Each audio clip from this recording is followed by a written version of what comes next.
Hi, Prue.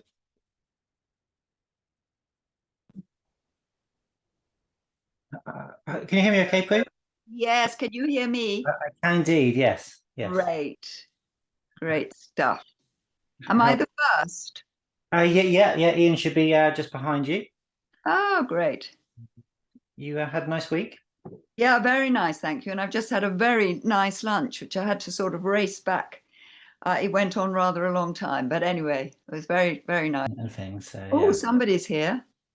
Oh, a gentleman called Mike Smith is just joined. He's a big Return of the Saint fan, and I think he has the Jaguar car from the show and other Oh, things. And he's wow. Oh, very kindly sent me a few little notes and things wow. for today. Hi. Oh, hello, hello. I can't, I won't be able to cope with all that. Oh no, Right. no, yeah. I mean, yeah, just that kind of sort of go over your head, and I will just pass on little things Yeah. Just as say we go. hello, hi. Yeah. Nice to see you, but not to see you yet. Would be a good memory jog. Because it's amazing how it goes out of the mind. Hmm. I think at this particular time, there was an awful lot going on. I think I was going from one job to another at this moment in time. So that's why it's a bit vague in my memory, I think. Hmm. Um, and also when you're just popping in for one episode, Yes. it's Mhm. hard to remember. Yeah. Anyway, And it's only 10 days of your life, so it's yes, if that's how that I guess that's what it was. yeah, 10 days, fortnight, something like that. yeah, and possibly even slightly shorter depending Mm, on schedules. But I think generally they're sort of like about sort of 10-day sort of turnovers roughly. amazing, amazing. Uh,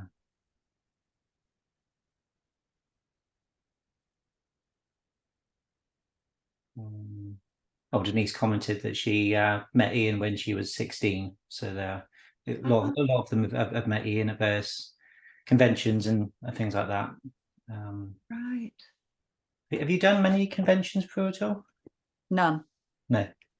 absolutely none. Uh, It can be quite intense sometimes, I can imagine. but lovely as well. There's lots of small conventions that are very informal and sort of they're the nicer ones. But if people want to make loads of money, they go to the huge ones, and they must be coming, must run out of place to put all the cash. I think that they take on a lot of these things. It's big Really. industry. Oh, look who's here. Hi, Ian.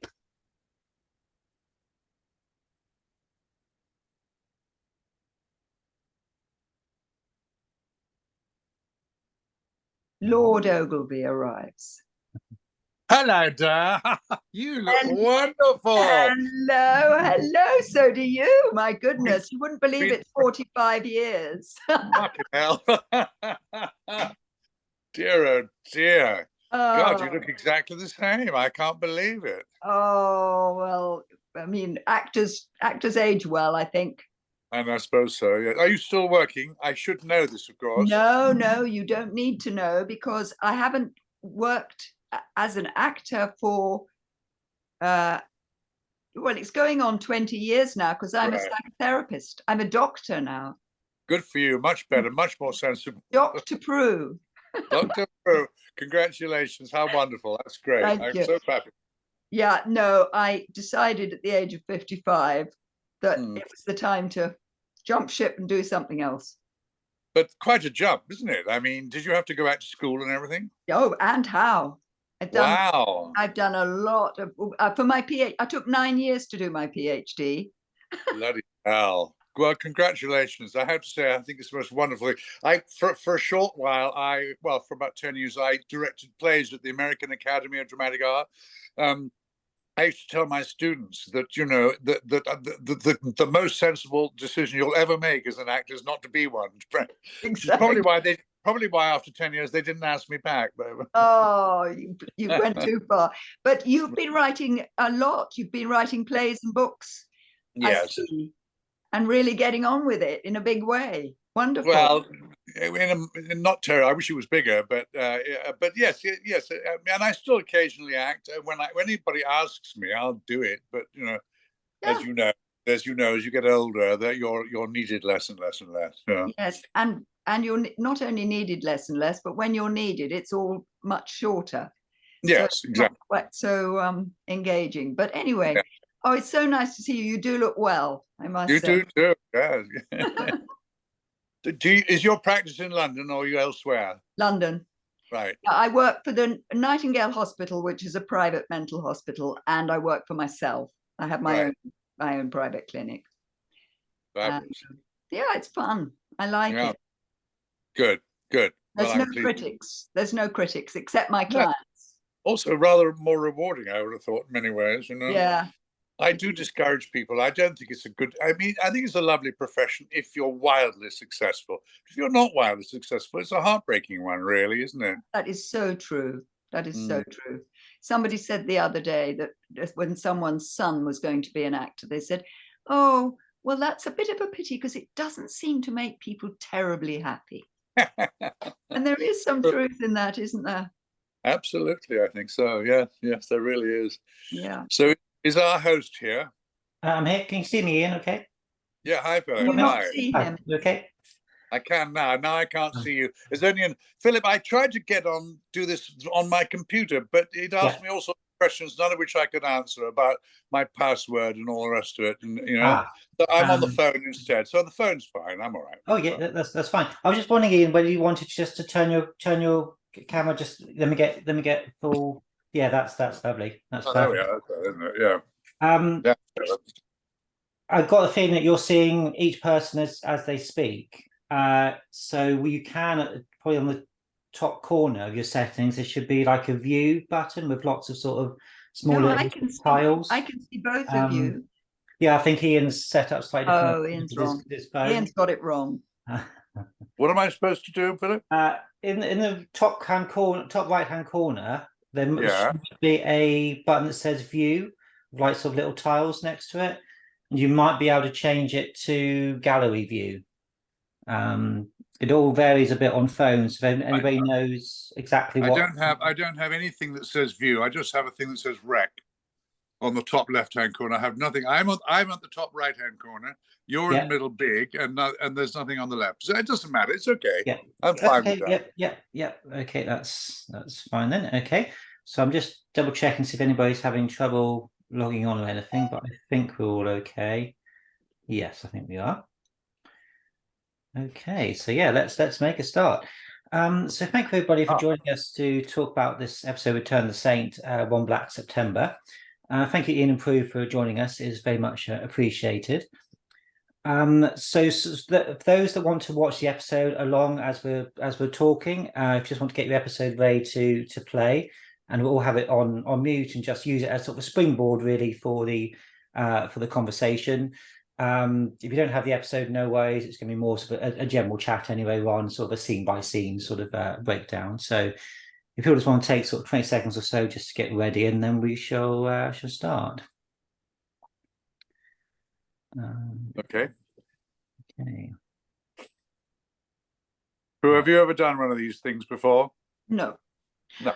I mean, I've done a live meetup for the Sweeney, right? But I've never done one of these.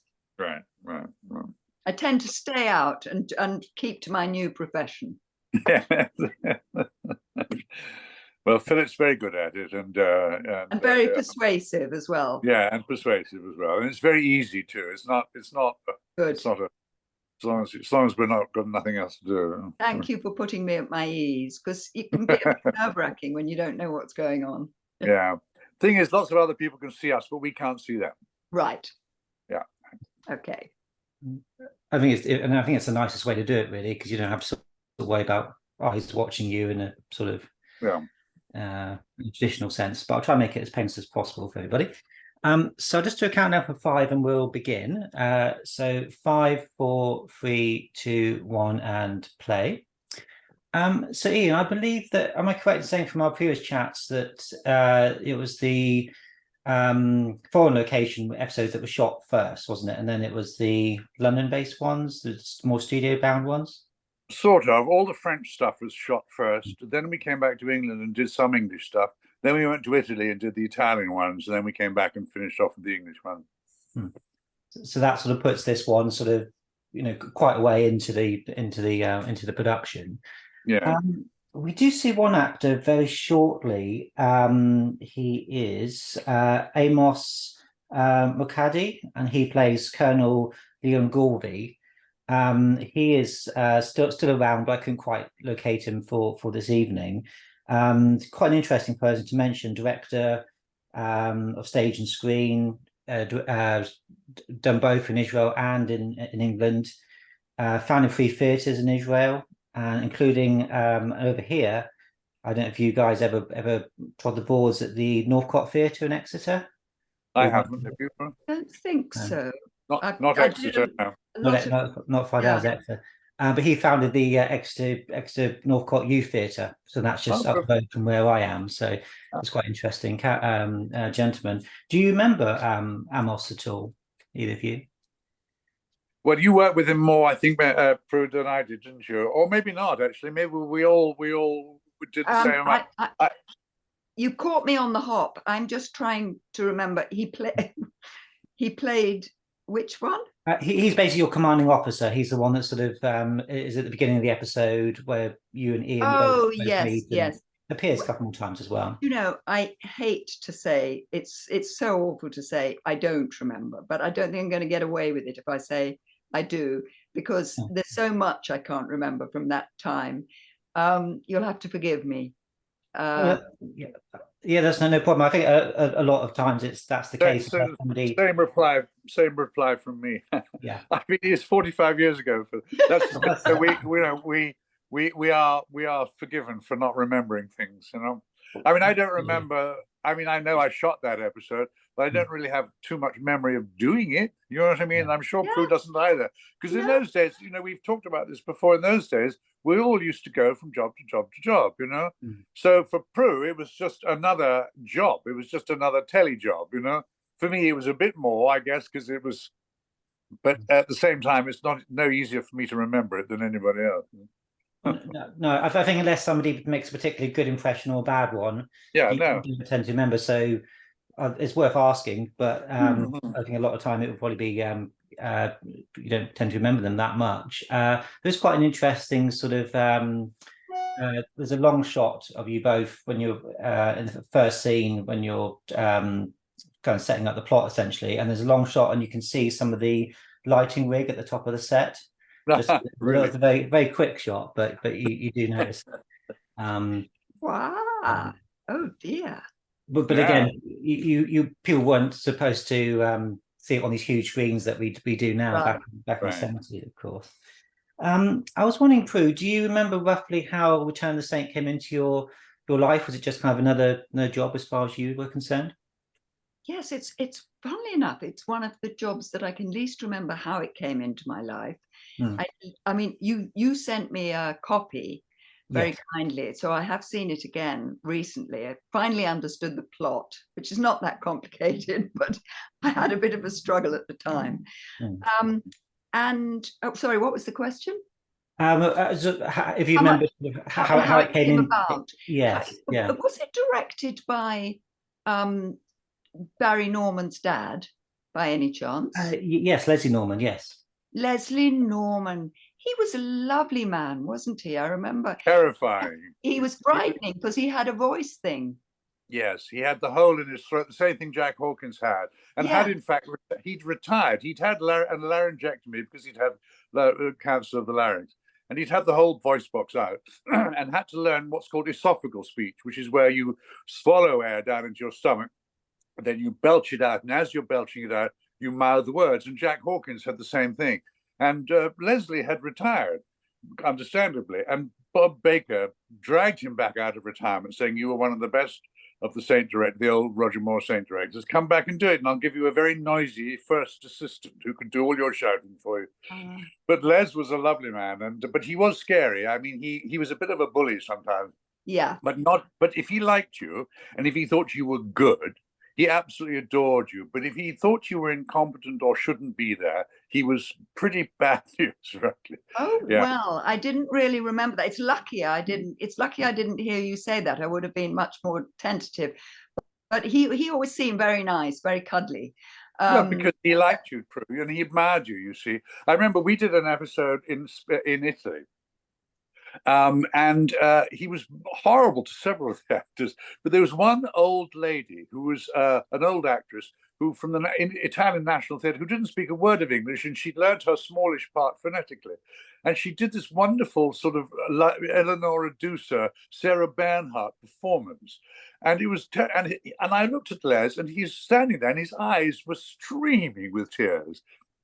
And at the end of it, he just went forward and he just put his arms around her and gave this huge hug. And he had a great love for the business, a great love for actors, but not much for actors who couldn't do it. Yeah. Right. No, a bit of a short fuse. Yeah. Okay. Yeah. I do remember. Yes, I do remember that. And I can remember that presumably the docks, St. Catherine's Dock and all of those, they must have been in their old form before all the zhuzhing up and all the trendy cafes and all of the prettiness. Am I right in thinking that they had been hardly touched? Oh, yeah. If you have a look at the episode, it's very clear. There's an awful lot of construction, but which is always happening in London anyway. But it's very much being built up by that point. I think there's a couple of pubs that are featured where you are eyeing the villains, and they're still there, of course. But it's because the got the lovely Bridge Theatre, which is just at Tower Bridge, and been there a few times, and so that area has changed dramatically, hasn't it? Over sort of it really has changed a huge amount. Yeah. Do you come to these shores much, Ian? Now I try to once a year. I have family over there. I have sons and daughters and some grandchildren and things over there. So I try at least once. And I was there this summer. We had a little house. We took an Airbnb just outside Henley, which was magical. And yes, right. I do. I come at least once a year. I try to anyway. Right. Because you're a proper English person. You don't want to lose you completely. Oh, I've just seen that I've got to plug in, or we'll get cut off. Sorry, I'm disappearing. I forgot to plug in. No worries. Oh, there we are. So you were asking me about how it came about. That I don't remember. You hit me at a time when, as Ian said, it was one job after the other. It was early years when you were new and exciting and everybody wanted to, have a little go, and it got different after that. But so it probably my agent just said, would you like to do this? And Prue, were you aware of the Saint series of Roger Moore? Was it something? Yes, of course I was. Yes. And a Return of the Saint, a very, very cool return. That was a brilliant transition, Ian, I have to say it. I mean, wasn't it really very smooth and unlike most series from Roger to you? It was quite a long time though, Prue. You see, it was quite a long time. It was about 10, 11 years between him stopping and me starting. So I didn't really step into shoes. It was a long time. Although people still remembered, of course, very clearly. But it was I mean, it was iconic, wasn't it? It was everybody knew about the Saint, and then Return of the Saint. I didn't realize it was that long a gap. But quite a long time. I mean, I remember I met Bob Baker. He asked to see me in fairly early 1970s. And he said, "I think you'd make a good. Would you like to be the new Saint?" I said, "Yes." I didn't hear from him again for 6 years, or 5 years, and then my agent called up and said, "Bob Baker's called. He wants to do a return." So that's how long it took him to persuade Lou Gray that it would be a good idea. When did you do I, Claudius? Mid-70s, early to mid-70s. Had probably. You already done I, Claudius? Yes. Oh, well, you see, this is my ignorance, because I didn't see I, Claudius first time around, which everybody else in the world did. And a while ago, they started bringing it back again here. And I started watching it. You were wonderful in that. Oh, you are nice. Loved that. Yeah. Great that part, was nice to be here. Yeah. Really was. So I couldn't say anything nice to you about it because I hadn't seen it at that point. I can now. Yeah, thank you. Anyway, sorry, we're meant to be talking about the Saint. Oh no worries. Again, you guys might not remember, but I will nevertheless ask you about him. Stephen Griff plays one Yes. of the main villains. Any lingering memories at all, or impressions of his part, perhaps? Charismatic, wonderful actor, Mm. really strong. And actually, I've often wondered, is Stephen still around? No, No. I think he died this year or last year, didn't he? I Yes, it think. was just recently because he had There a was brother, who was something famous in another area, I think, of Did academia he? or something, who died quite a while ago. But oh, I mean, he wasn't he? He's just Yes, he was a lovely man. Very great nice, very presence. sweet, and really good at what he did, you know, Yeah, and much admired. He was one of those real hardworking, non-stop actors because he was just damn good. He really was. yeah, Yeah, nice guy too. yeah. Yeah, it was somebody that when I first started all these events, he was on my list of trying to locate, but whether he'd been ill for some time, I never could sort of get in contact with him. I think his character is brilliant though, because it's quite, I think the episode is quite well written in the respect that there's complexities to the characters. Although he is very much the assassin, if you like, of wanting to get rid of this traitor, and he knows he's had a personal relationship with him. He still respects him, and he said he's going to kill him cleanly, and he admires the man that he was, not perhaps the man he is now. Just looking at the script, perhaps with just for the lens of 1978, before we then go into some more modern interpretations of it, do you think the script is pretty solid? Well, I must confess, having watched that episode, I was slightly appalled, to be honest, really, and I Yeah. was appalled because of how. I mean, what we did in 1978 and what we would do now are so unbelievably Well, different. yeah. My treatment of Prue is awful. I mean, it is paternalistic, it's patronizing, it's sexist beyond belief. It's the assumption that she will inevitably fall in love with me. There's no evidence whatsoever in the script that this is actually going to happen, ever. There's no writing for Prue to actually ever say, oh, I think you're really cool and let's jump into bed together. Nowhere is that. Right at the very end, they gave you a line, I find you very odd, or something like that. I don't remember. And I thought it came out of left field, out of the blue. Yeah. And you know, it is, to be honest with you, Philip, and I think it's a very embarrassing episode now to me, simply because of the way it was done. But of course, it was of its period. In that respect, we sort of have to forgive it. But I mean, the awful stuff about when I ask you to have a drink or tell you to have a drink, and Prue says no, I don't drink, and I go on persuading her to get drunk. It's appalling. If only they'd written the line, no, I'd never drink on duty, that might have somehow got away with it. But no, the character doesn't drink. So then I proceed to press alcohol on her. It's awful stuff. It really is. Yes, Some episodes are a bit like that. I think this is one of them. Well, I agree with everything you've said. I had very much the same response.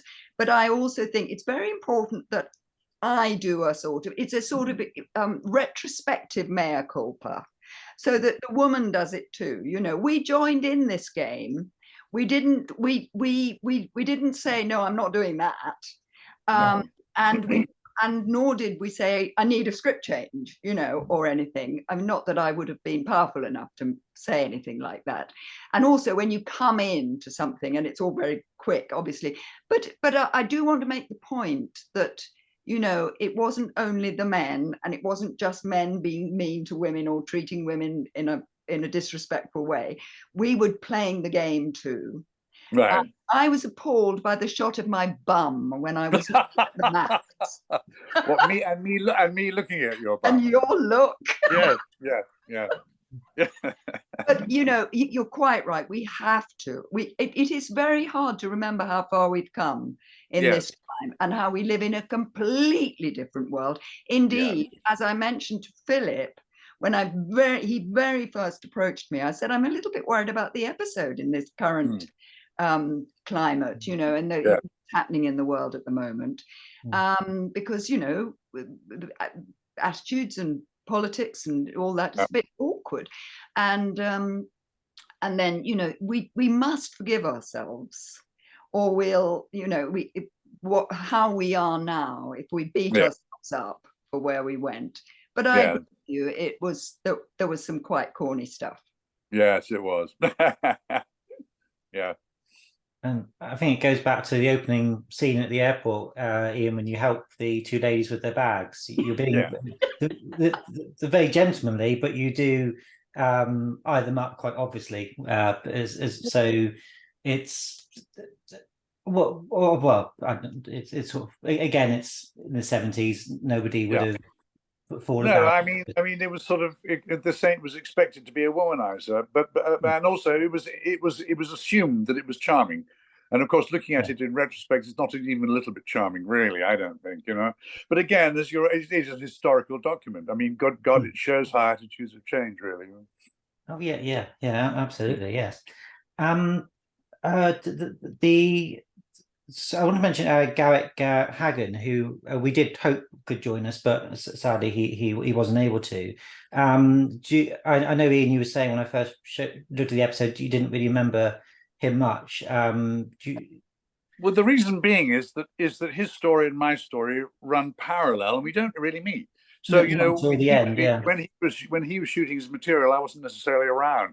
So I really hardly ever got to know him at all. Yeah.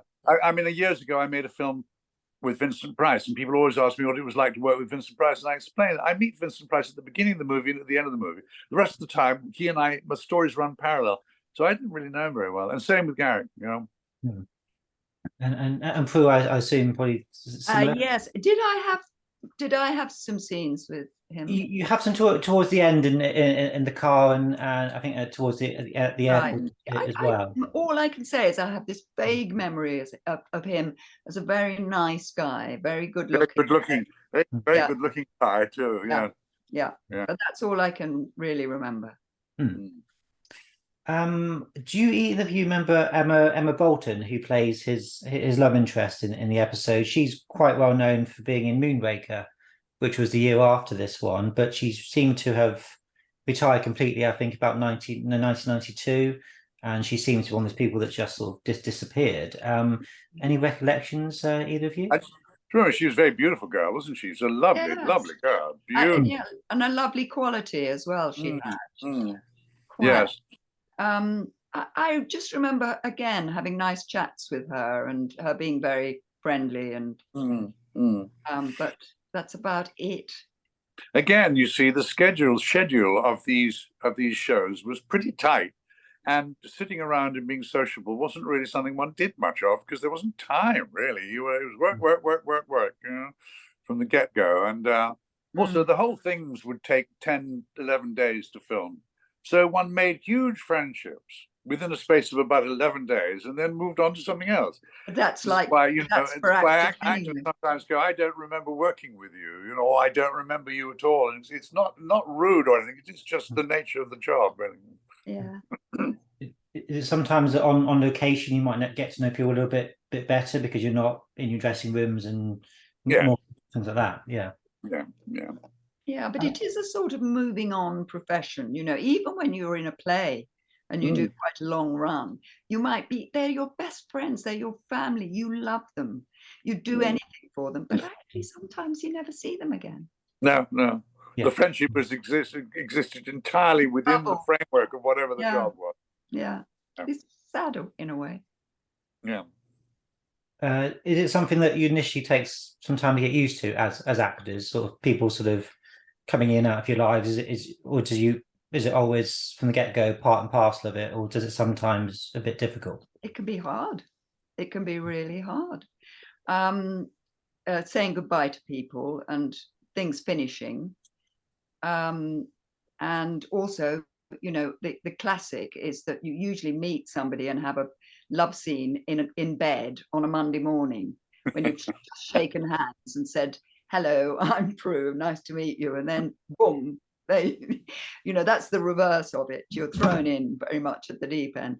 No, we're funny, peripatetic creatures, Yeah. We're just seeing Martin Benson on screen, very well known for Goldfinger. Of course, neither of you have any scenes with Martin. I just wondered whether you might have met him on something else, or kind of what you maybe thought of him as an actor. He was one of those actors who crops up in every British film. He's a bit like Sam Kidd and Michael Ripper. There were a number of wonderful English character actors who would be in absolutely everything. Martin Benson was immensely useful because he could play everything from Italian to Arab, any sort of Middle European or Southern European or Middle Eastern character. There was Martin Benson. Yes, he was a very, very, very employable man. He worked far more than I ever did. That's for sure. And we just seeing Aubrey Morris on screen as the passport visa. Oh, he was good, wasn't that? Was a good scene. Yes, he was a funny guy. That guy, yes, he was. Yes, he had a nice niche character there, didn't he? Yeah. Again, one of those actors, a bit like Martin, that cropped up. Cropped up everywhere. Yeah. And it also leads quite nicely to talk about Ron Tarr, who plays, he's credited as the gorilla, but he's referred to as Sam. Basically, Aubrey Morris's sort of muscle, really, assuring that people will pay him for his work, etc. Perhaps most best known for EastEnders. He did over 300 episodes of that, and Doctor Who and things of that nature. But again, one of those people that you two wouldn't have really have met. No. I was wondering though, did you both remember Nadim Swahala? Oh dear, I don't. He's the dad of the Swahala sisters, isn't he? Julie. One being in Absolutely Fabulous. Oh, yes. Really? Yes, he was her dad. Oh, how fun! I didn't know. And I only realised that in retrospect. Well, because there hadn't been any AbFab at that time. No, exactly. Yeah. There may not have even been a Nadia Swahala or whatever. I'm sure there wasn't at that time. She wasn't even born. Exactly right. Yeah. I think viewers will probably know him more for being in a couple of Bond films. In The Spy Who Loved Me, he was killed by Jaws, Richard Keel's character. But interestingly, his brother ran the Cambrai Castle restaurant, which is down in Red Roof. And I mention this because, Prue, you were in Never Say Never Again, the Sean Connery Bond film, and there was a scene before the missiles are hijacked, where they are flying over various terrain, and it actually flies over the Cambrai Castle. So I thought it was worth sort of getting that. You're full of interesting little facts. That's brilliant. I try. I wanted to mention there was a lovely rooftop chase scene earlier on. Sort of, was that sort of quite fun to do, or a bit precarious? Yes. This whole business about what one did in terms of stunts and action was something that worked out fairly early on in my series. When I first joined the show, I wanted to do all my own stuff. I wanted to do everything. Of course I did. I wanted to show off how macho and butch I was and how athletic and all that stuff. So I would do them. And after about 2 or 3 episodes, the stunt coordinator, a man called Les, came to me. He says, "Ian, you're being a prick." And I said, "Why? What are you talking about?" He said, "You're trying to do all your own stuff." He said, "It's not your job." He said, "Let me tell you why." He said, "First of all, you're putting my boys out of work. They're supposed to be doing this stuff, not you. And they're not getting paid if you're doing." Secondly, he said, "Now, supposing you fall over and wrench your ankle or break a leg," he said, "filming stops. Everybody's out of work then. Everything stops, right?" He said, "Your job is to sit down in a nice, comfortable chair and let me or my boys do that stuff, all right? Now, in terms of running across rooftops, as long as there was no huge jump, I could do that. I mean, I could do the running. There's a difference between action and stunts. When an actor says he does his own stunts, he's nearly always lying.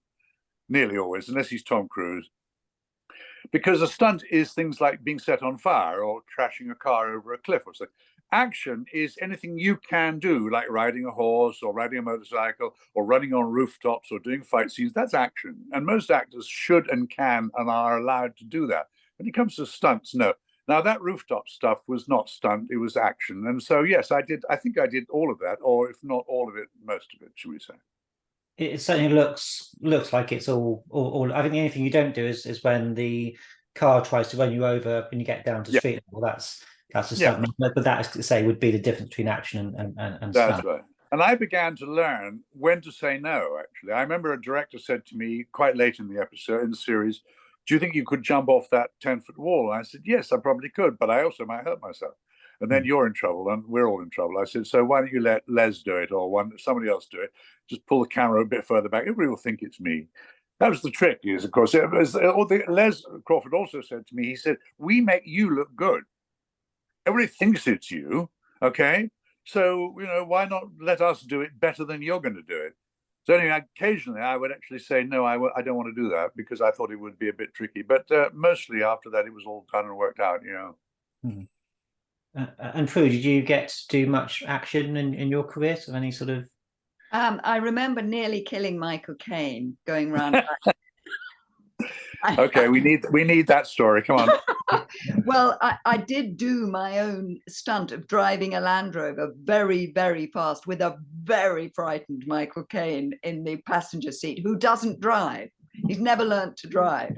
And we went round a muddy corner on two wheels. Obviously I did this, it was more than was asked of me. A bit like Ian was saying, I can do this, I'll do it, without thinking really. And everybody was very frightened.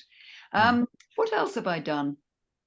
I'm sure I've done some, I'm sure I've always volunteered because I always sort of get a bit, over the top and think I can do anything in the moment. But I can't really think of other ones at this moment. Yeah, I mean, it's fun if you have the skill set. It's lovely to do your own stuff, but if you don't have the skill set, then don't even try. You're just going to hurt yourself. And as I say, there are professionals there who, I mean, it was a good piece of advice because it was one of the, as everybody knows who's watching, this is one of those shows where there is only one leading person. I didn't share the screen with anybody else at all. It was just me in every episode, and from that point of view, the workload was actually quite heavy. Yeah, I had all the dialogue and not half of it. And so when a director said to me, "You should take every single opportunity to sit down," I did, and it was good advice, though. Yeah, because there can't be many series where you have to carry the thing to that degree. No, there's not rare, many. isn't it? Yeah, it's pretty rare. Murder, She Wrote with Angela Lansbury is one of them, but I did a number of those with her. Right. But again, she used to have people come in and play half of it with her, but they weren't regulars, Yeah, I mean, no. I mean, the women in the Saint shows were, in a sense, my co-stars, because in every episode there was always a woman in a leading role with me. So in a sense, it was shared, but it wasn't a regular share. Yeah, no. You really had to carry the can, and then know that you had to learn the next one and be the next one and the next one. No, I that must have been tough. You looked very cool, though. You always looked very cool, very on top of things. Thank you. Mike has commented it was Bill Weston in a wig that jumps over the wall earlier when you almost run over. Dear old Bill. Do you remember what was Bill Weston like? I like it, but he's a Facebook friend. Bill is, to this day, actually. Oh, he was great. Bill would come in. Bill was a wonderful stuntman, professional stuntman. He would come in every now and again, but he wasn't a regular on the set. The regular was Les Crawford, who'd been Roger Moore's stunt double, and Les taught me the fighting, and he taught me how to scuba dive and all those kinds of things. And he was the sir who mostly doubled for me, but Bill did a lot of doubling for me, but he wasn't on every episode. That's all. Lovely guy, but yeah, great guy. Very good stuntman too. Mike also mentioned that Michael Caine did learn to drive in the 1980s, apparently. So he would have been, what age would he have been in the 1980s? He must have learnt to drive in his 60s or no? Yes, must have been. Sort of area, yeah. Prunella, I must tell you, when Philip refers to Mike, we're talking about Mike Smith, who's an old friend of mine, who knows absolutely everything there is to know about every single episode of The Saint, and owns the car. He owns the white Jaguar, the old white Jaguar, which he has lavished hundreds of thousands of pounds on and made it perfect. He's an old friend, and he's a Saint enthusiast, and has an encyclopedic knowledge of who did what, where, when, and how. Yeah. So if ever we need to ask a question, we really should ask Mike Smith these questions. Right. Yes. Because he will know better than you and I, in fact. Yeah. Absolutely. No, but I'm very admiring of people who have all the facts at their fingertips. I just skate over the surface, don't really know what's going on half the time. One actor I did want to mention, Jeffrey Greenhill. He plays Prue's kind of right-hand man, if you like. So the three of you do have a number of scenes, but I assume again probably it doesn't really ring too much of a bell with either of you. No? Did he continue on after? Again, it's not a name that rings a bell, which is sad because if he's watching, Jeffrey, I'm terribly sorry. I can't remember now whether he's still with us. He did things like Zed Cars, Prisoner, Space 1999. So he was another one of us regular actors going from job to job to job. Yeah. Absolutely, yes. I was just wondering about your character, Prue, because as we were saying, that it is very much of the time, although it is a very strong character who can give as good as Ian, you know, sort of when Ian is being a bit too playful, not as professional as you want, you were picking him up on that. When you go into a role like this, do you do much preparation for it? How do you approach it? This is a very interesting question, and this links in a way with what some of the things we've been talking about the speed of the thing and going from one job to another. If I'd been playing that character in an ongoing play or in a one-off TV thing where there was more time or something, there would have been a lot more to go into, but you know, it would have been, because there's such a backstory of pain and fanaticism and, you know, all sorts of stuff, and then there's the training that she would have had, etc. I think I probably have to hold my hands up and say not an awful lot of that went on, and I made a decision about the accent not to try to do something very specific, you know, Israeli, and actually I think I do vaguely remember discussing this with Les, and we both agreed let's keep it something a bit neutral, a bit, you know, because they do have millions of accents.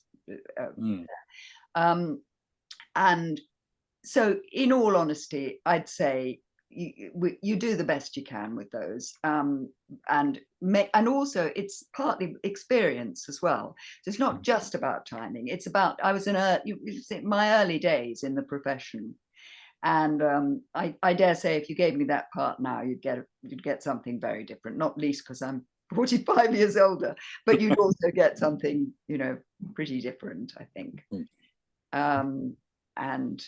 But then, you know, maybe that wouldn't work because it's quite tongue-in-cheek and it's quite frothy and it's quite, so who knows? But I did as much as I could.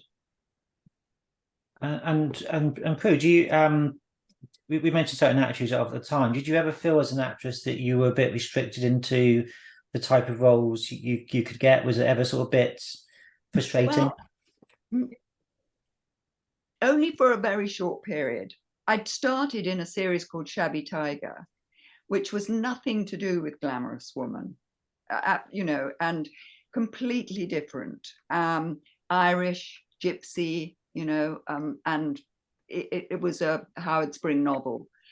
And so I don't quite know how this sort of playing the glamorous leading lady thing sneaked in. But it did, and once it had happened, you know, then I was offered quite a few of those kind of things. But don't forget, I've done much more theatre than I've done TV, really, and TV or film. And so, no, I didn't really feel that, because I had, surprisingly, I had a much wider range than you would probably guess, Mm. But there was a period where it was I on TV. That's who that's what I got put into. Mm. And no, I don't remember feeling particularly restricted. Mm. It Yeah. was, and I didn't have, like we were talking earlier about the retrospective view of, Mm. what am I trying to do? Why am I an actress? What am I saying about women? Blah, blah, blah, blah. I didn't have any of that. I just sort of went in there and got on with it, really, Mm. in a rather unthinking sort of way, I think, probably.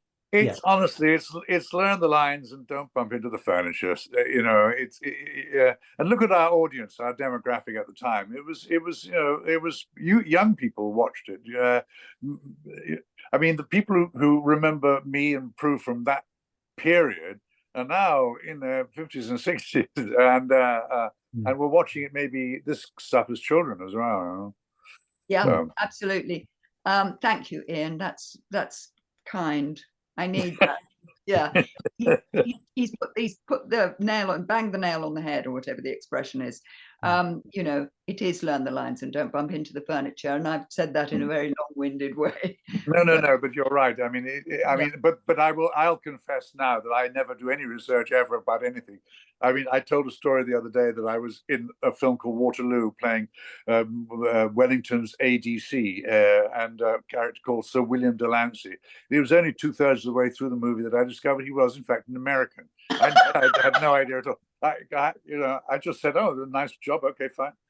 Nobody minded that I didn't do it American, but apparently he was an American. Oh, that's wonderful. Yeah. Right. As you mentioned, Shabby Tiger, I did want to mention that later on, but I might sneak it in now. That was a mini series. That was 7 episodes that you did. I haven't seen it, but a part of my research was that there was some nudity in it. That it was some. Yeah, I did. Apparently, I read later. I did the first TV nudity ever, right? But it was very innocent. It was swimming in a lake. It was a lovely scene. It was a sunny day, and it was a happy, excited thing, and that's what it was. And it was just coming out of the lake and wrapping up in a towel or something. And then in another episode, I was painted by John Nolan, and but my God, did the press make a fuss. So you were quite surprised, really, that how big a deal was made of it. Yeah. Yeah. But I did get associated with I think being first one. Look what I'm responsible for. My God. I was saying, Prue, I'm glad I'm not a young actor anymore, because we're now required to pretty much show everything. And I was quite incapable of showing anything. I was far too modest and insecure about myself. So I never, ever showed anything ever, really. And I would hate to be a young actor now and expected to take everything off. No, sorry. No, thank you. No, nothing to do with morality, or it's entirely to do with personal embarrassment is really what it's all about. Yeah. And usually scenes are better without it, actually. Very often it's not needed. Yeah, so a bit better left to the imagination, isn't it, really? And of course the Saint always has a glamour, and I suppose you wouldn't get it in the Saint. No, it was all very clean. It was all very sort of tidy and friendly. I wanted to mention the action on St. Catherine's Docks, because there's a lot of a lovely chase sequence between you and Garrett. Peter Diamond was the stunt coordinator for this episode, and he did 8 episodes in total. Do you remember much about working with Peter? Just that he was very good at what he did, and was a bit of a relief after old Les Crawford, who was barking mad. Les eventually got fired from the show because he really was crazy, but he did set the groundwork for my style, if you like, of the action I did, and I did learn a lot from him. But Diamond was a specialist driver, wasn't he? Or did he do other things? I mean, he did other stunt stuff as well, didn't he? Yeah, well, pretty much an all-rounder, I think. Yeah. I remember Les best because Les was the most eccentric person in the world, and I remember once we were in the south of France, and I had a run-in with Oliver Reed, and we nearly came to blows, but we didn't. And Les Crawford heard about this, and he said, "You that bloody Reed punching up my boy, my boss." So he went to just found Oliver Reed on board his. He had a Chinese junk in the harbour. This is what he lived on at the time, and he went on board and to beat up Oliver Reed, and instead stayed with him for 2 days, getting drunk. And that's why I think Les was eventually fired. But he was a lovely guy, but he was crazy as a box of frogs. He really was. Yeah. There are some towards the end of the episode now. Some night shoots. I wonder what you both feel about night shoots. Were they a bit laborious? Yes. Well, I can't remember those ones, but night shoots generally. Oh my God. Yeah. Everything takes twice as long, doesn't it? The lighting takes twice as long. And remember now, what you can do with the video cameras is extraordinary. You can light everything with a single candle flame. But back in the day, those days on film, it was incredibly hard to light at night, and it took a very, very long time. And that was on. I just remember, Prue, you probably remember this, an awful lot of just waiting around at night. And being very cold. And very cold and miserable and dark, and yes, I never liked night shoots. No, but now they're so fast. You can do them quickly now because of the way things are lit now. And of course, the original Saints and things like the Persuaders would have just done a day 4 nights, and yes, therefore it wouldn't have. Which is now looking at day for night scenes, I think is laughable. I mean, it's so obvious that it's day with a filter over the lens, Yeah, it's obvious now. It's like back projection when you're driving a car. Now you look at the old movies where they just project onto the back of a screen, and it's incredibly obvious now. We never did any back projection at all, though. All our stuff in the cars and everything was real. Yeah, because I think you're on a trailer, aren't you, at one point in the episode? And I think what was good that you don't overact driving, because if you look at a lot of actors in, Tony Curtis would do it in the Persuaders, and just sort of there must be a sort of a temptation to move a bit too much. But I thought you do it brilliantly. I mean, it's a small thing, but it's quite important. It's very obvious, and people do it wrong. Yeah. The other thing that drives me mad is when the driver of a car is having a dialogue scene with the person in the passenger seat and turns his head and looks and talks and does this, and by that time they've crashed or they've killed 18 people. It drives me. But there was only one film where they did it, and it was a Tom Cruise movie. And he did this, and he was doing this thing, and I was going mad. I was saying, "This is ridiculous. This is absolutely ridiculous." He just went, and then the camera pulls back, and he's on a low load. He's on the car is on one of those trailers. So it was like an in joke, really. It was a very clever one. But it drives me crazy, those scenes where the driver is looking at the passenger and doing a dialogue scene. It just doesn't make sense at all. Oh yeah. There was one bit in this episode, Prue, where you do sort of almost get sort of the stereotypical damsel in distress. So you get caught, and obviously Ian has to come to your rescue. But I suppose that is the only thing that I can see that is. God, my memory is getting really bad, because now I can't remember watching it like last week. Now I don't remember that bit. I must have missed it. What happened? There's a scene in the docks where you're driving the van and you reverse. I get hit on the head or something. And you I think you get sort of like whiplash. You get knocked out. Yes, and it wasn't very convincing, was it? Wasn't that bump a bit silly and didn't really work, if I remember? It wasn't the best part of the episode, unfortunately. That's very tactful of you. So, damsel in distress. So, yeah. What was the question? Well, I was wondering about how you felt about that element of the episode. Well, it's more of the same, isn't it? It's sort of, it's kind of, there was. I've suddenly gone all tongue-tied. Can't think what I'm saying, but it was part of the times. And if the director said no, that's acceptable, one kind of got on with it. It was only afterwards when one saw it, the real thing, you went, oh, that didn't work at all, really. But I mean, you didn't know what it looked like, did you? Yeah. So although being a bit sort of stereotypical of the time, nevertheless, when it's decided that they'll exchange you for the villain, you were very adamant that don't do it. I'm willing to be sacrificed. So you may be in a situation where the stereotypes and it's it's not so much equality, but your character is very much equal, even if the world you're inhabiting isn't, if that makes sense.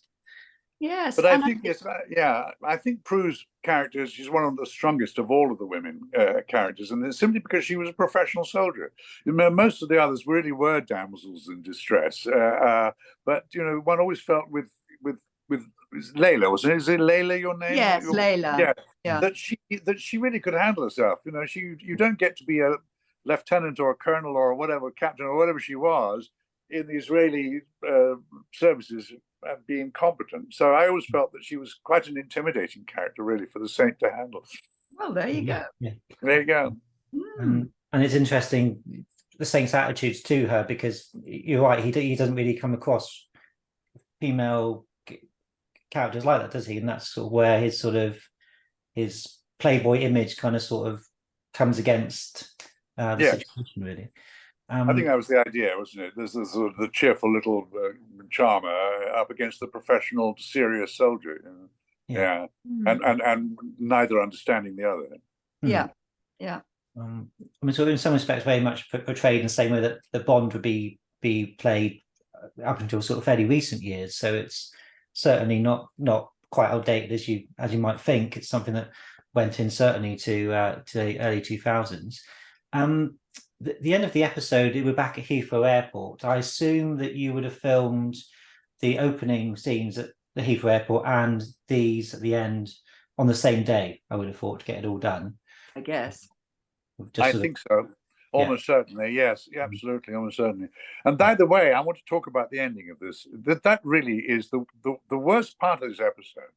The worst part of this episode is this idea that the Saint would allow two hitmen with machine guns in a crowded airport to allow them to open fire and assassinate. What about peripheral damage? What about hundreds and hundreds of factors that never were thought of back then when we shot this episode? At least I never thought of them. But looking at it now, it is absolutely ludicrous that the Saint would be so irresponsible as to let something as dangerous as that and as hair-raising as that happen, and also something that is not exactly laudable. It's not an admirable thing at all, what that happened at the end of that episode at all. And I found that the ending really quite bizarre. I don't know about the rest of you guys who are watching this. I'd like some comments, but do you not think that the end of that show was really strange, that would happen? I mean, good heavens, it's an airport. And this would be a major international incident, for heaven's sake, but the Saint just shrugs it off. I'd like to know what everybody thinks about that. What do you think, Prue? Well, interesting. Thereby hangs the difficulty, I think, that you must have had all the way through. But maybe it's less difficult for you than for people coming in, because they're mixing some quite serious stories and some quite, plotty things where the actors coming in and really doing their bit and taking on the characters and doing a proper job. And yet it's got this sort of tongue-in-cheek, winky element about it. And I think they're quite hard sometimes to make those work together. And I guess that I don't know what you would say to this, Ian, but maybe there are some episodes that suit that better than others. Yeah. And that, because things like when you asked me about being strong and not taking any nonsense, I'm thinking, yeah, okay, but that's the sort of discussion you have in a sort of serious play. Yes. Whereas in a way we're stretching things a bit to try and attach it to something that's quite sort of iconic and has its own rhythm. And yes.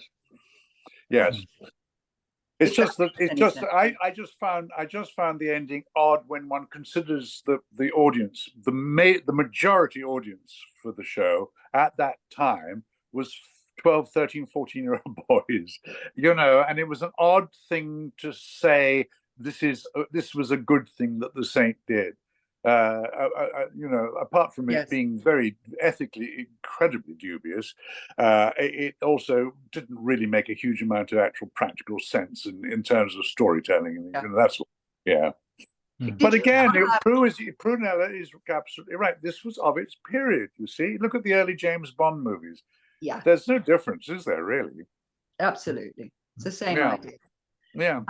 Did you ever have any qualms or worries or things you really had to fight against at the time while you were shooting the Saint generally? Mainly little things. I would change the script quite a lot, and I would say to the actors, "Look, I'm going to rewrite this speech, but the cue will be the same, and the sense will be the same. And by the way, if you want to rewrite yours, please feel free." I always would say that to them, and of course they didn't on the whole because they were visiting, and people didn't. But I would do little bits of rewrites all the time. So that was my main bugbear. But no, I don't remember ever really putting my foot down about anything. I did about a script once. Some of the audience knows this. A script arrived, and it was written by a new producer, and it was the Saint battling vampires, and I thought that was ridiculous.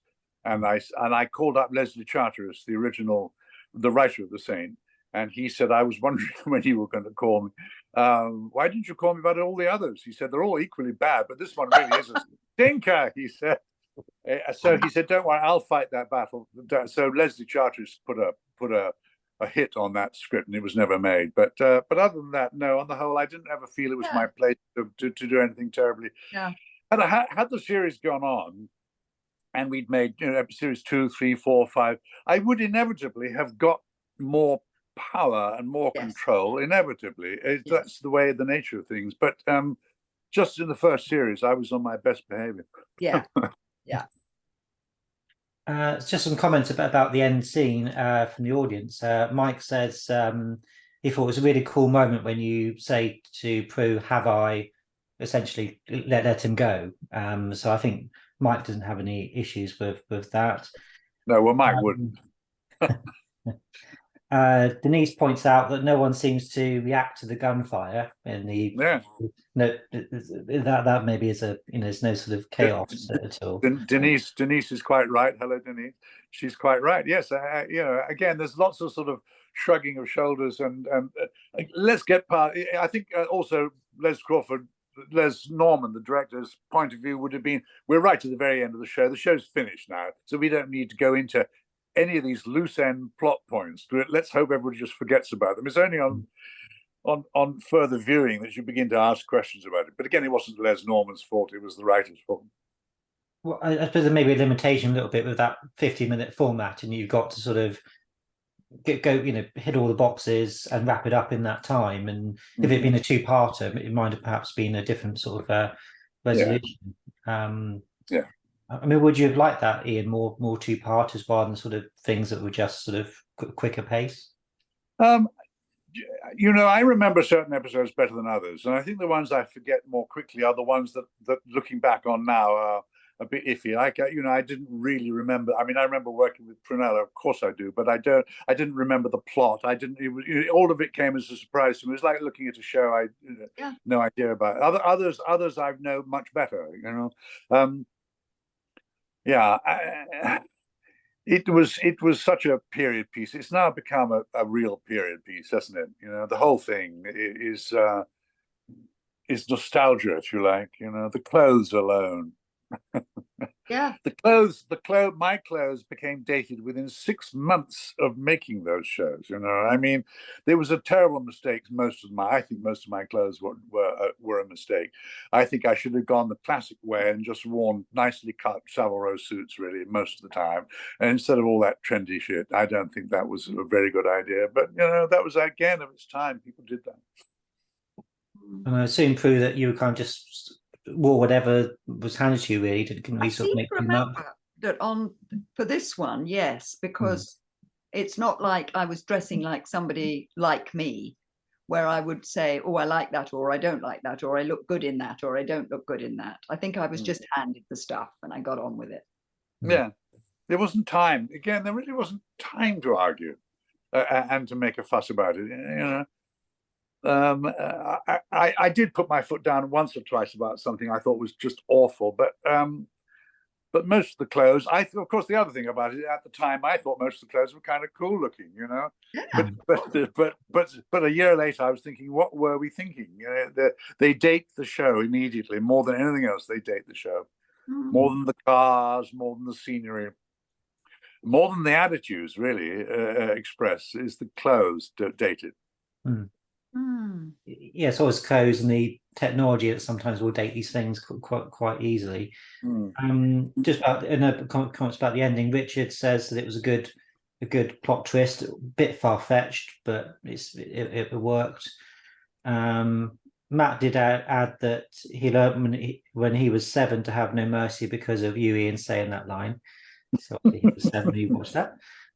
Simon said you seem to be able to get away with the ending of the episode back then, but back then, he's right. Looking at now, it looks a bit strange. Yes, I don't think anybody queried it. Nobody queried my attitude towards Prue, you know, towards the character. Nobody queried this patronizing sexist nonsense because it wasn't patronizing or sexist at the time. It's just now it is. That's all, you know. This is why I feel that we should all be forgiven our sins when they happened a very, very long time ago. Yes, I agree. I agree. Rick, who's watching, says the ending is a bit daft when you analyze it, but he says the series was there to be enjoyed, not analyzed, and I think that's a good point. Yeah, that's a good point. So somebody commented, Denise commented that it was a awful thing to do in respect of his girlfriend.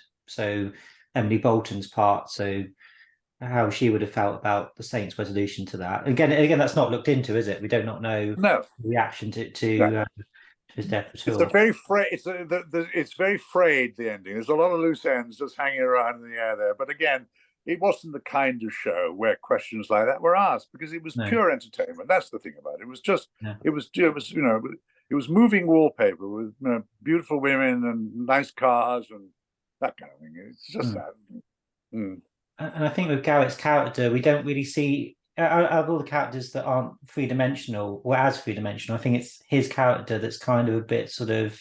He's always seemed, apart from his sort of love interest, and you get a sense maybe he's using her, and we don't really get any kind of remorse or anything of him. So I suppose it's easier to kill him off in that respect.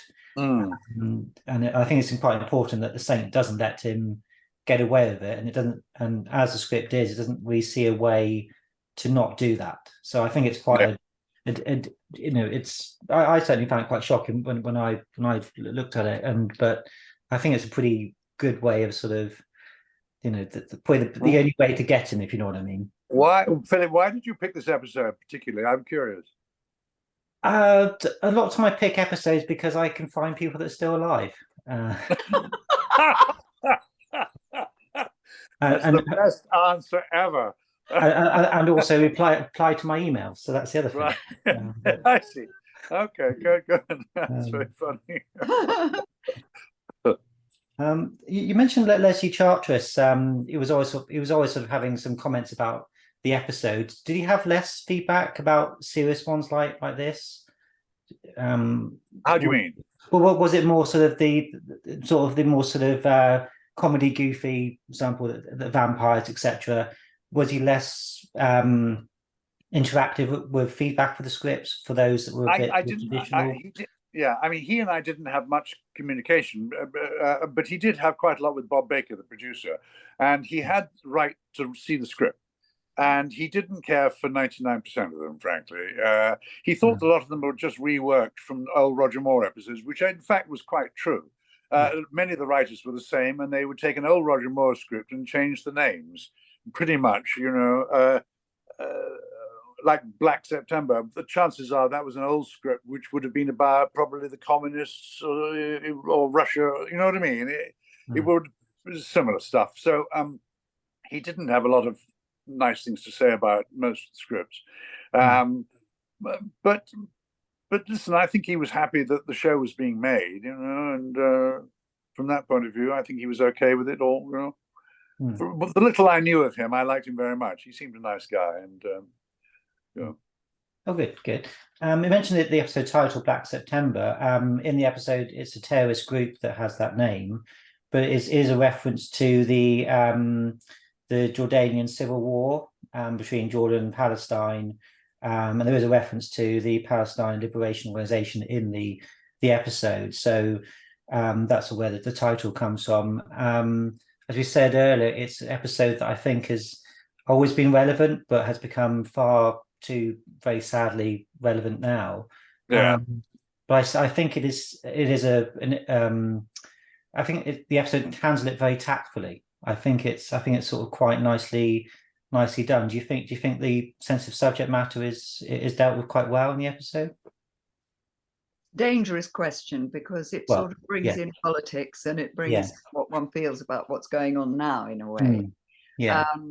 And I'm not sure I particularly would want to get into that. I think we see a lot of things quite differently now. I think we're more aware of some of the things that are going on in the world. But so for me, I'd probably rather pass on that one, actually. Yeah. I mean, obviously that episode would not have been written today. No. Yeah. No. But what is interesting, I suppose, about it is that it's referring to a history that history was ongoing from 1978 and earlier to the present day, isn't it? So in that sense, I suppose it makes it a more, I don't know, in a rather dark and bleak way, it makes it rather an interesting episode, really, I suppose. Yeah. Oh, yeah. So certainly a glimpse in connected to what's happening now, isn't it, in many ways? So interesting look at an earlier part of it. And it was Black September, the conflict started in September of 1970 and finished in July 71. So it was still getting relatively in the past by the time the episode came about. But I think if you were to sort of remove it a little bit, you could break it down in that it is a search for this person who has killed people. I know one terrorist is another man's freedom fighter, so it is more complex, but nevertheless, it is somebody that has done bad things, is not showing remorse, and it's the good guys, bad guys, isn't it? So going and it's sort of, so you break it down into, without trying to get too sort of political about it. Before we wrap it up, I just wanted to cover just a couple of other things in your careers, if I may. Prue, I wanted to ask you about the Wilby conspiracy. That was Michael Caine and Sidney Poitier. Of course, we had a little story from that earlier. I just wanted to know what you thought of Michael Caine and Sidney Poitier and how they were different and so forth. Well, I can remember on almost my first day on the set, Michael Caine saying to Sidney Poitier, "Can't you feel it, Sidney? Can't you feel it? This is your heritage. This is because we were in Africa. This is where you come from. Can't you feel the earth coming up through your feet?" And Sidney Poitier said, "I can't feel it through my Gucci shoes." So they got on very well from the start. And the only way I can ever describe both of them is that they are exactly as you would expect both of them to be. They are real people who we really do know them. I mean, sadly, Sidney died recently. Yeah. But what a sort of noble, fantastic man he was, and how he stood up for everything all the way, right from the start all the way to the end. And what an icon. And Michael, he really does know everything. He really has got every fact that's in the encyclopedia in his head somewhere. And he's a very lovely man. And Ian, I wanted to ask you about, we already touched on it, Waterloo. Of course, got a great cast: Christopher Plummer, Orson Welles. Do you have a couple of favourite memories of working on Waterloo? I just remember the sheer extraordinary spectacle of it. Not a lot of people know this, but it was. Oh, I'm just quoting Michael Caine. But it was long before computer-generated images, long before CGI. So we shot it in Ukraine, and we had 25,000 extras, which were the Red Army, and we had 5,000 horses.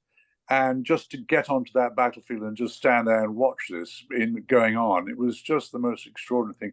I spent almost my entire time on the back of a horse, which was lovely. I didn't have to walk anywhere. I also didn't have to learn my lines because I was Christopher Plummer, who played Wellington. I was his second in command, and I would walk next to him or sit next to him, and he would say to me in a quiet voice, "The army will retire 100 paces," and I would turn around and shout as loud as I could, "The army will retire 100 paces." So I never had to learn any lines because Christopher Plummer said them for me first.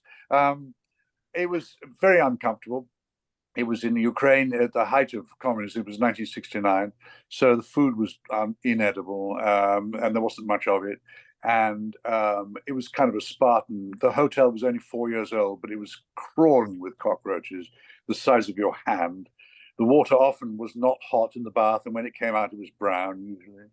It was very odd. It was very odd. If you wanted to buy washing powder, for instance, it came and it was brown. You wouldn't be able to sell brown washing powder in England or in America. But back in Russia in those days, there was only one brand of washing powder, and it didn't matter what color it was. It washed the clothes adequately. So it was just a strange experience, really. But I mean, I had a wonderful time. But yeah, people don't realize really what it was like working in a communist country like that at that time. It was quite Spartan and difficult. Mm. I did have a question come in for you, Prue. Of course, Never Say Never Again, which we will talk about separately. But what was it like working with Sean Connery? Again, you know, it's almost what you see is what you get. Mm. I'll tell you what was going on, if I remember rightly. There was a lot of rewriting. There was a lot of unhappiness with the script. Yeah. And so there was nightly, mainly Sean was rewriting. And so he was quite, you know, he was distracted, I think. And I think he was up to his eyeballs, really, with a lot of stuff going on. But a very nice, I mean, you know, the story I always tell about that is that that film, I think, was shot, am I right, south of France and somewhere else incredibly gorgeous. And Bahamas. Yeah, but South France, Bahamas, and I got 10 days in Luton. Yes. So, you know, that was always the way, isn't it? I do remember that it was so cold. It was in November in Luton, and we had to do one scene outside, and every time before a take, I'd be like this because it was so cold, and Sean would just put his hands out and he would just lower my shoulders, and then we were ready to go. That was my Bond experience. I didn't get to swim around in the Bahamas, sadly. But it's the same like happened with Return of the Saint. You didn't go to the more glamorous. It was St. Catherine Stocks. No. So, no, but St. Catherine Stocks is quite exciting in its own. That was all right. Yes. Yeah. Yes. In its own. Yes. I mean, in one episode, I spent quite a lot of time in the Southall Gasworks. So it wasn't all glamour, you know. Prue, I wanted to ask, because you've getted on a number of Sweeney, The Professionals, Hammer House of Horror, etc. How did the Saint compare with those? Were they all quite happy sort of times? Yes, I think The Saint was. I mean, I do remember on The Saint, because of the speed of things, that we were probably we probably didn't sort of get to know each other as well as some. But that was not because of anybody or anything. It was just quite fast moving. What you mentioned some others I did. No. Well, I can remember that doing the Hammer House of Horror thing, which wasn't, which was a TV Hammer House of Horror. Yeah. And that was lonely. I remember being very lonely because I had my own dressing room in this big house far from anywhere. And I'd sort of go off at lunchtime and I couldn't find anybody else. And the days felt long, and it felt, you know, when you're waiting to film, it's quite nice sometimes to be with people and not to be sitting there sort of going over what you were about to do. And I do remember feeling a bit isolated and lonely, actually, on that one, but not so with The Saint. So that's a plus. And they were all, the actors are fabulous fun to be around until they start moaning. Yeah, so they Which is start most of the time. So 9 times out of 10, you can slot in quite easily to an established cast and crew, and it's quite a straightforward process. Yeah. So we mentioned Prue's Bond connection. Of course, we must mention Ian's as well. You've done a few radio plays, Thunderball, Goldfinger, Moonraker, playing various roles, and I think you, of course, The Saint is very much a James Bond character, sort of anyway. Did you? I think you did some audio books. I think did you like those experiences with Bond? Yes, when I did the audiobooks, it's an awful thing to say this, but I realized that Ian Fleming wasn't a terribly good writer. It's a terrible thing to say, and I know I'm going to get a lot of terrible trouble for that. But I'm not talking about his stories. His stories were cracking stories. It's just his style was a bit hard to get right. The other thing about it was that what I wasn't terribly good at is, in order to do those books really that justice, you had to have a variety of really rather interesting accents, and I was never any good at accents at all. So all my foreigners, my wicked evil foreigners, all sounded exactly the same. Yeah. But also, you didn't mention that the absence of one Bond. Surely, why did you never be James Bond? Well, I tell you, Philip knows the story, and so do most of the viewers. So no, it's perfectly all right. But I will admit that I was considered. I was considered. No, I wasn't right for it. I don't think. I was. When you compare me with all the other Bonds, physically, I'm much lighter weight and just generally less physically imposing, and I was considered, and then I was told by a lovely American executive, and quietly in a private lunch somewhere out in the country, he said, I think you ought to know something. He said, we have obviously been considering you for the Bond. This is when Roger Moore was giving up. And we considered you quite seriously. He said, but we came to the conclusion that we didn't really want another Roger Moore. We wanted another Sean Connery. So that's why you didn't get it. So, but people ask me about this. I'm sort of sad that I was never Bond, and I always say the same thing. No, I don't think I was right for it. I don't think I was at all right for it. I only really just got away with The Saint. I stood next to Roger Moore once, and we became quite friendly. He was head and shoulders bigger than me. He was a big, big man. And I always thought that he was a much more believable as a sort of tough guy than I ever was, really, So I was not upset about not being Bond at all. I don't think I'd have been a very successful one, pregnant. Okay, well, that's your opinion. Yeah. I'll stick to it, bro. Right. And you never got invited to an audition for it or anything? Never got that sort of far to an audition or No. I did play Bond. Well, I did play Bond in a commercial once, an American commercial, very expensive American commercial that played at the Super Bowl. But that was the closest I ever got to playing him. Yes. Yeah. If you had played Bond, would you have played it a bit Roger Moore or Connery? Do you think you would have fallen into something in between? Or I suppose it's difficult to know, really, but it's difficult to know, really. I mean, yeah. I don't know who's. It's the question is who is your favorite Bond? And everybody has a different answer. It's very interesting, isn't it? I mean, almost everybody says, well, nobody ever really got beyond Sean Connery. But if there was after Sean Connery, they all have different answers, really. It's what you identify with, I guess. And it's the times the films are made that dictates the tone and the kind of as well. So so of course you both have a classical background in terms of your training. Did you both want to go into film and TV, or did you initially see yourselves as theatre actors? Oh, I wish I could answer that question because I was so unfocused. I didn't think about where to go or who I wanted to be.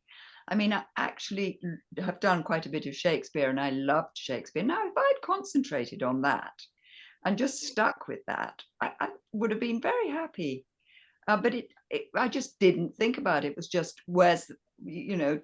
get an agent says go for that, do that, or perhaps I will, perhaps I won't. It was all made on the spur of the moment, all the choices. There was no direction, and I quite regret that. One sometimes asks which you prefer, film, television, or theatre. And I think the answer most actors would give is that if for the material, the theatre. For general day-to-day, this is talking about the golden age of television, which Prue and I both went through. For general daily bread and butter, earn a living, television, and for glamour and excitement and cool, film. But in terms of material, the theatre will always win. Of course it will, because it's more thought out. It's written by usually better writers. More care is spent in the theatre. The writer is king. In film, television, the writer is who? Nobody remembers the writer of a television play, but they all remember who wrote the actual theatre play. So it's a different horses for courses, really. Yeah. And I suppose naturally, as a newly graduating actor, you want to kind of try it all, don't you? I imagine you want to sort of. I mean, we all wanted to get into movies and television because that was the glamorous part of it. I mean, you only have to go backstage in London West End Theatre and go to the actors' dressing rooms to realize just how tacky all that is. Really, it all looks great from the front, but behind the scenes, it's very, very. They're slum rooms, most of the dressing rooms in the London West End theatres. They really are dreadful and never been done, and no modernization at all. So film and television always had a glamour to it, but I think we all recognize the fact that our if it is an art or craft or whatever you like to call it, it comes from the theatre. It really does. The best actors, I think, are theatre actors.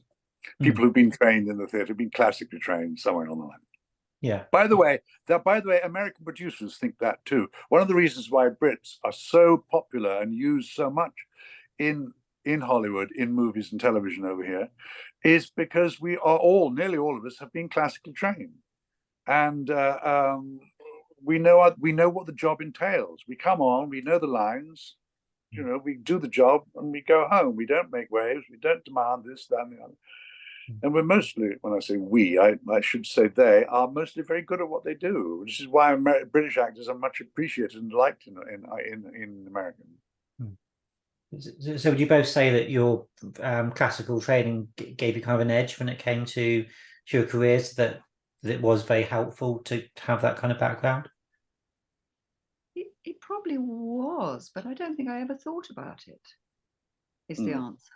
One doesn't think about it, does one? Just because it's just lucky to work, really, isn't one? Yeah. I mean, yes. It's a difficult question to answer, isn't it, really? Was it something in particular at drama school that kind of stuck with you both and sort of helped you maybe when it was a bit difficult times, or something that kind of a note that may have helped you in those early days? Well, I do remember when I did when I did the Three Sisters, we were studying Stanislavski, and I do remember actually really doing it fully and completely, like having a big book, sticking in what's my motive, super objective, what's the weather like, what's the this, every last detail, and it actually really did do something. I've never done it since, I have to say, but it actually, even if it was just that much focus on where have I come from, where am I going, who's my brother, every last detail of a character. It's quite nice to do it sometimes. Yes. Yeah. So that yes, if in doubt, do a bit more work. And probably Ian, you would probably say, if in doubt, stop it, do less. Probably. I also, when I look back, and I try not to because I find it mostly quite embarrassing, if you look back on one's early career and realizing just how god awful one was, really, how actually bad, and you got away with it. At least I got away with it by having a pretty face. I looked nice. And you can get away with an awful lot if you look nice. And it was only later in life when I began to realize that really I needed to up my game a little bit and find out really what it was that I was supposed to be doing, because it all came a little too easily at the beginning for me. And I think that was a pity, really. If I'd had to work a little harder, I think it would have been better. Yeah. Couldn't agree more. We both had a slightly easy Yes. spot. Yeah. Yes, I mean, it is, there's no question about it. If you look nice, you have a definite advantage in this business. The only thing about that is that the people who last in our business, who go on into old age, and nearly always the character actors, who may have had a rather hard time of it at the beginning, but look at them now. Yeah. Whereas the leading ladies and the leading men, the heroes, quite often don't last they don't last into old age. Pity, but there it is.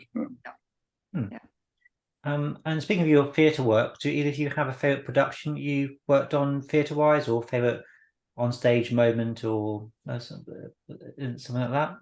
Well, I did work with Lindsay Anderson, and he was such a brilliant director. And he used to come into the theatre after first nights or after a week of performing, and then again in the next week, and you'd find an envelope sort of randomly on the board at the stage door. Open it up, there's a 3-page letter from Lindsay. I mean, he was that kind of guy, and saying, really going nicely, yeah, and you're building on this, that, and the other. And so we do the shit sandwich. You know about the shit sandwich, which is the lovely fluffy bread at the beginning. Yeah. Then there's the shit bit in the middle, and then you get back and pay a compliment at the end, and everybody's happy. Well, and he would very tactfully then get on to what he'd like you to be looking at, thinking about, but lots of detail, lots and lots of detail. So that was a bit of a highlight. What about you? I've forgotten the question. What was the question? Do you have a favourite theatre production or something that happened on stage that you remember? Something. I sort of have favourite plays. I love Present Laughter, the Noel Coward thing. I think I was quite good in that. I've done Henry Higgins in My Fair Lady 3 times here in America. And not being a singer, that's terrifying, but I was quite pleased with that. There was a play I did called Love, Valour, Compassion by Terence McNally, which I thought was really quite a high spot for me. Yes, there's a lot of plays I did. I did Three Sisters too in London with lovely Francesco Annis and no, I can't remember anybody's names. Doesn't matter. But that was an interesting experience too. I like that. Yeah. Lots of one remembers plays simply because one was usually involved in them longer than film and television. Yeah. You could be involved in a play for months and months and months. And how do you keep it fresh? Because 8 shows a week, how do you kind of, does boredom set in, or do you always trying to sort of fine tune it and kind of get it to your perfection in your mind? Frightening times are when you get on automatic pilot and you come off stage and you say, have I done that scene? You literally can't remember whether you've done it or you've got to go back and do it, because you can, in a reasonably long run, you can get onto automatic pilot where you can do it. And it's funny, it's not necessarily worse, and it doesn't mean you're not concentrating, but it's just so, it's just so in you that you always are doing it. There's the danger of long runs, is exactly right. The danger of the long run is déjà vu. I've just done that already, I mean, I was in quite a long run of a Noel Coward play with Gary Bond and Mariah Aitken, and Design for Living it was called, and it was in London, and we've been doing it for about 6 months, and a line was coming up where I had to say, have you ever been to Chuquicamata? And that word wasn't in my head. I'd said it how many times? Hundreds of times, but I couldn't remember it. And it was the name of a volcano. So I whispered to Gary Bond, who was sitting next to me, and I said, what's the name of the volcano? And he looked at me, he said, I don't bloody know. I said, but he'd heard it how many times? he was no help to me at all. So I had to get, I knew it was coming up. So I thought I better do something before it arrives. So I know I'm not remembered. I got up, I left the stage, I walked into the wings, and I said to the stage manager who was sitting there with the script open, "What's the name of the volcano, dear?" And she said, "I don't know." Again, she had the script in front of her. I forgot it. And I went back in, but I was going to say, have you ever been to Chappaquiddick? Because that would have got a wrong laugh, because it was only just about the time when the American Senator Edward Kennedy Yes. had behaved so badly to his secretary on Yes. on over the bridge there. But no, it was one of those things where familiarity had just driven the word out of one's head. It was a very strange sensation. But Strange. yeah. Feeling. But in terms of keeping things fresh, I used to get bored very, very quickly, and then spend the rest of the run trying to make my fellow actors laugh, which was a very, very evil thing, and thoroughly unprofessional and dreadful and bad, and not to be encouraged. And Prue, have you ever had a moment on stage where you've dried or you've really kind of got a bit panicky? I'm sure I have, but I was just remembering how naughty one can get, actually, and how, when in a long run, to keep yourself entertained. I remember we got to the point when I was doing Arms and the Man by Bernard Shaw, where we started sneaking in a vegetable. If we could get a vegetable hidden in the sentence. I mean, it's disgraceful, you know. Yes. And we're all chortling away and I think we were having more fun than the audience were, actually. I mean, it's naughty. It is naughty. It's naughty. Very, very naughty. There's the coughing game, where the actor on the extreme right of the stage, during one of his speeches, coughs once. So the actor next to him, in his next speech, has to do it twice. So if there's a lot of people on the stage, the actor on the far stage right might, in his speech, have to cough 8, 9, 10 times. And it's a dreadful game. But I mean, it is, when you're doing the same thing, exactly the same thing every single night. Yes, sometimes you get a bit badly behaved. Yeah, it can be a bit naughty. Yeah. And you know, and it's very hard not to go sometimes, not to corpse. Really hard. Laurence Olivier, they said Laurence Olivier was the worst laugher in the world. He just couldn't control himself, and he was doing that. But Noel Coward had him in not Design for Living, the other one, the famous one he did, the famous Prunella. I know what you mean. You know what I mean. Private Lives. Private Lives. Thank you, Private Lives. And Olivier was just giggling and giggling and giggling all the time. And Noel Coward said to him, "I'm going to cure you of this." And the next night, Coward did absolutely everything to make Laurence Olivier laugh. And Olivier was fairly helpless throughout the entire performance, and was this is the story, so ashamed and so embarrassed by it that he finally mastered it. But it took Noel Coward making him laugh uncontrollably to finally cure him of it. Yeah. It's like laughing in chapel. I mean, it really is. It's sort of compulsive and huge fun, but very very nice and difficult to control. Have you ever seen the Friends, the TV series of Friends, and they run bloopers. You can see the Friends bloopers. Nearly all of them are helpless laughter, and it's completely understandable. But once that jag starts, it's almost impossible to get out of it. Absolutely. Just to finish off then, just to come back to with the actual episode, we've got, of course, the main ending, which we've already discussed, but then, of course, we have a kind of a wrap-up ending where you both decide to go on holiday together. We don't decide. Someone does, but you both nevertheless. It's nothing to do with us. I just felt so sorry for Prue, or Prue's character, because all of a sudden she's being forced to go off to some exotic place on holiday with a man she doesn't know at all, probably has only pretended to like, and hasn't actually shown much affection for him at all throughout the episode. It's a ridiculous ending, you know. I think, but there you go. Ian, I'm sure she would have loved it. But you're very kind. What I think is very funny is that it was neither of us. Wasn't it a third party that said, "Listen, you two, go on"? It was your boss. It was your it was your commanding officer who decided for us that we were to have a romantic thing, you know. But I guess that again, it's of its period, it's of its time, you know, and the assumption that this The assumption that tough Israeli officer would inevitably fall yeah, for Simon Templar. You know, it was assumed that all women would fall for Simon yes. Templar, which in fact, in a way, explained much of his behavior. If that assumption, you follow that assumption through, he really can get away with almost anything. You Yeah. know. Yeah. But looking at it now, it is a little shame making, Yeah. a little. I know it's difficult to Yeah. look at a lot of things now, and it's Yeah. difficult to look back on one's own life and one's own behavior. God, I mean, oh, it's Yeah. it's hard being old because Yeah. so many awful, shameful memories Yes. to cope with.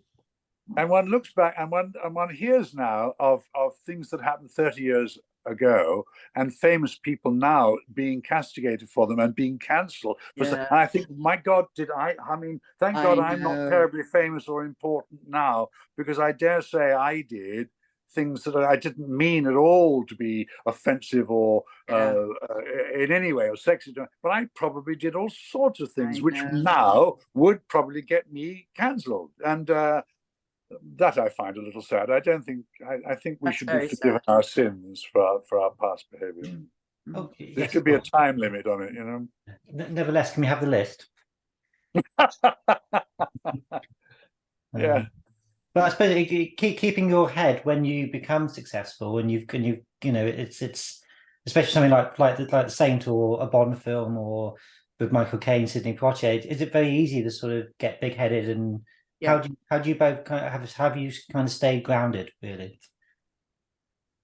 Well, I think again a lot of it comes from being an English actor, not an American actor. English actors. I was told a story about Joan Collins once by her then boyfriend, who's now her husband. He said there are two Joan Collins. There's Hollywood Joan, who is a completely different person than English Joan. In Hollywood, Joan is the queen and the diva, and people bow and scrape. In England, she knows perfectly well that if she tried to do that, an English actor would say, "Oh, piss off, Joni. Don't be an idiot." You know, they would do that. So she has two different personas in terms of being a star. You know, she's an English star and an American star, but they are completely different people. That's interesting. And I think that's the answer. I think she got it absolutely right, really, is that if you're brought up properly and you come from a good disciplined theatre background, I don't think it should go to your head, and it mostly doesn't. Yeah. Mostly doesn't. You know. I've actually met very few actors. I've worked with a lot of famous actors. Very, very few of them are unpleasant or starry at all, you know. I dare say Prue's probably worked with some more than I have in that sense, but I've very rarely met anybody who was difficult or thought themselves above everybody else. No, it is rare. I think, though, if I'm honest, I was a bit of a pain in the ass. Were you? Yeah, I think so. At times. But maybe legitimately. I mean, maybe you just made demands that you shouldn't have made. Not demands. I didn't make demands. I just could be trouble. Oh, really? We needn't open a whole new can of worms at this point. No, but just to try to honestly answer the fact that one was being quite successful. I mean, when I did Shabby Tiger, I was 23. You know, well, I've got a granddaughter who's 24, and I think about her now, and I think, God, if that was going on, it would. I mean, she'd be fine because she's much cooler than I was, but you know, she's still quite little, and I thought I was a woman of the world. I thought I was so grown up, but I wasn't. I was a baby, you know. So I think, you know, some of that success did make me a bit of a pain in the ass at times. Right. Oh, well, there you go. See, I did work with somebody who was a pain in the ass. Her name was Prunella G. But you weren't on that. You weren't on the show at all. No. I hope that doesn't get taken out of context now, and it'll be the one thing that hits YouTube. Pain in the ass. No, I think. I'm sure it won't. Just before we go, guys, looking back at the episode now, you mentioned some of the more sort of cringeworthy moments, but is there bits that when watching it again, you thought, yes, this is really quite good, or I like this moment, I like that, or what I was doing here? Is there any sort of highlights for you both from it? yes, I was quite surprised. One, my memory was that I was in for a couple of scenes or something. I didn't remember that. So that was one thing, that it was quite substantial. The other thing was there was a certain sort of owning. There was a certain sort of, yes, I have a right to be here sort of feeling about it. But there's lots that could have done with a bit of I don't think it was my finest hour, but could have done with some improvement. But there was a sort of, I'm proper actor. I'll just do my bit, and if that makes any sort of sense. It's not a good answer. We cut that bit. Ian? No, not really. Nothing. Not one of your top five. I don't think it's a great episode, to be honest with you. No, I mean, no, I don't have any particular sort of fondness for that particular show. Yeah. Obviously working with Prunella was lovely because everybody who came on the show was always lovely, always really nice and friendly and good, and so from that point of view. But I don't remember it particularly as a memorable 10 days. No. Mike points out. Oh, sorry, Prue. Sorry. No, I finished. Mike just pointed out that he said that the best bit was whenever the white jaguar was on the screen. So yes, well, Mike is obsessed by his white jaguar, as well he should be. The story, interesting, Prue, is that Mike was fascinated by the show, and his profession is motor cars, and he made a search and he found the Saint car in the Shetland Islands, I think, or the Hebrides, in a barn buried up to its axles in mud. And he bought it, and he refurbished it, spent tons of money on it, and is an expert on it, and also all the other hybrid. There were several Jaguars. There were about 2 or 3, I think, that we drove. But the one he's got is the one, the major one. Fantastic. So he's really is an expert on all of this stuff. But yeah, 3 Jags. Yes, he's written there 3 Jags. There were 3 of them. Yeah. 3 Jags. Oh, that's an amazing story. Well done, Mike. Yeah, well done, Mike. Yes, and he owns it, and he takes it to the autograph shows and things like that. Yeah. Great. Well, I think that's probably a lovely place to end it. Thank you very much, guys, for such a wonderful conversation. It's been a really great way to spend an evening. Thank you. Well, it's lovely to see Prue again after all these years. Oh gosh, yes, and you, amazing. And don't we look good, don't we? We don't look bad for our hideous age. And you think what our hideous age is? Yeah, what our hideous ages are. We're not too bad. We could be worse. Okay, guys. Brilliant. Thank you so much. Thanks for everybody who's watching. Thanks for everybody. Hi, everybody. Let me say hi to all my friends there, and thanks for coming on board, guys. Yeah. Oh, brilliant. Thank you. So do we just disappear into the ether now? Yeah, we'll say goodbye. Thanks very much, Prue, Ian. Been wonderful. And lots of love, Ian, and lots of love to you, Diane. And congratulations on your life. I'm so impressed. It's wonderful. Thank you, and you. Great. Bye. Take care, guys. Bye-bye. Bye. Bye.